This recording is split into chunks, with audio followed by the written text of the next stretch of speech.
Spell your name for the record. My name is Leslie Brown, B-R-O-W-N. What is your career in the field of education? I have BA degree in secondary education, and I'm certified to teach English and social studies in the state of Muco.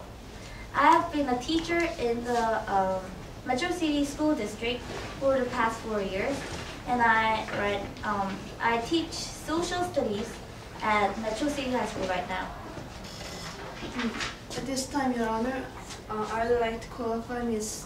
Brown as an expert in the field of education. Could you explain about your classes?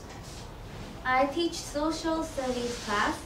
In my classes, I try to pay attention to individual students and help them reach their potential. For that reason, my classroom activities are designed to help students succeed. We do a lot of small group activities, role plays, mock trials, discussions, and debates. Could you explain about your students? My students, they are adorable. They're all good students. But when it comes to academics, my students are at all different levels. Some have difficulties with reading, others with writing, and some lack verbal skills. Chris Moss was in one of my social studies last year. How do you help those students with difficulties? I try to set up activities so all students can participate regardless of what level they're on. For example, before we do a role play, I'll have a good students read parts out loud. This way, if students aren't capable of reading the material, they can still know what's going on. I do the same things with evaluations. How do you grade your students? I grade students on attendance, homework, test scores, and alternative grade activities. I give homework assignment on regular basis, but I don't grade them for the quality of it. Students receive credit for just handing the homework in. Extra credit for those who did good job on the homework. What do you do when the students do not do homework? Even though I get a little disappointed, I don't penalize them for not doing the homework. I want to encourage them to at least try and do their homework. Could you explain about how you test your students? My tests are made up of multiple choice, fill in the blank, true or false, short answer, and some essay questions.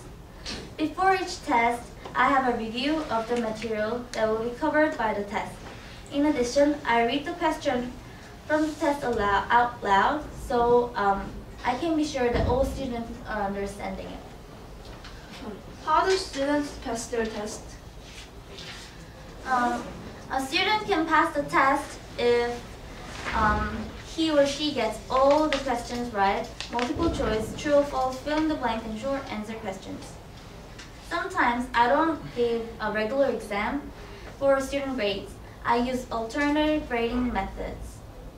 Can you explain more about your alternative grading? We would do some other activities such as mock trial. The students have to prepare for it, and I grade them on their preparation and their actual participation. I give the students a sheet that indicates how I will grade them on each aspect and what skills I'm looking for in their work. This gives students an opportunity to pull up their grades if they don't do well on their tests. What is the school's policy? The school's policy is to pass students whenever possible. The teachers are instructed to help all students pull out their potential. Our learning program and evaluation system should be designed to help students progress to be the best of their ability. Can you describe about Chris Moss? Chris is a very likable student. He was very active in my class. He was usually in class, and when he had opinions, he never hesitated to talk about it. I wish he had done more homework, though. How are his test grades?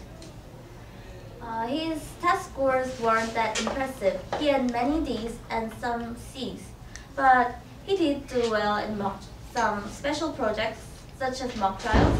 Last year, Chris won the Best Witness Award in the city-wide competition.